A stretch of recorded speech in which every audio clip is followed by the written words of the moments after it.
تم لوگ نہیں. تو خواجہ صاحب سے جا کر کے مرید نے کہا حضور پانی پہ پابندی.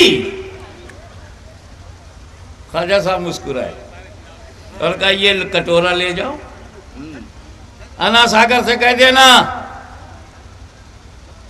معین الدین حسن سنجری نے اسی میں بلایا ہے. پورا ساگر پیالے میں آ گیا. یہاں سوال کرنے والے نے سوال کیا کہ خواجہ غریب نواز ایک پیالے میں انا ساگر کو کھینچ سکتے ہیں؟ تو ان کے دادا امام حسین نے دریائے فرات کو اپنے خیمے میں کیوں نہیں کھینچ لیا؟ بیٹے کے بیٹے کے بیٹے کے بیٹا، کئی بیٹوں کے بعد کے بیٹے خواجہ غریب نواز پانی کو کھینچ لیں، اور خواجہ غریب نواز کے والد کے والد کے والد کے والد کئی والدی آبا و اجداد کے بعد سے پہلے امام حسین ایک قطرہ پانی نہ لائیں.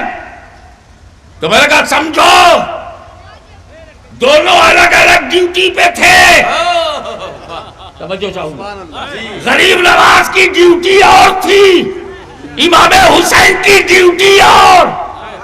غریب نواز بھارت میں اسلام پھیلانے کے لیے آئے تھے اور امام حسین کربلا میں اسلام بچانے کے لیے آئے. نعرہ تکبیر، نعرہ رسالت.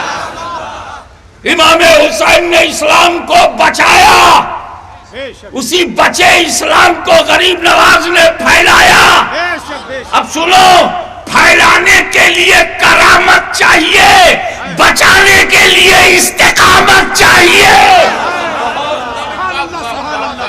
اور الاستقامت فوق الکرامہ، کرامت پر استقامت بھاری ہے جیسے غریب نواز پر امام حسین بھاری ہے.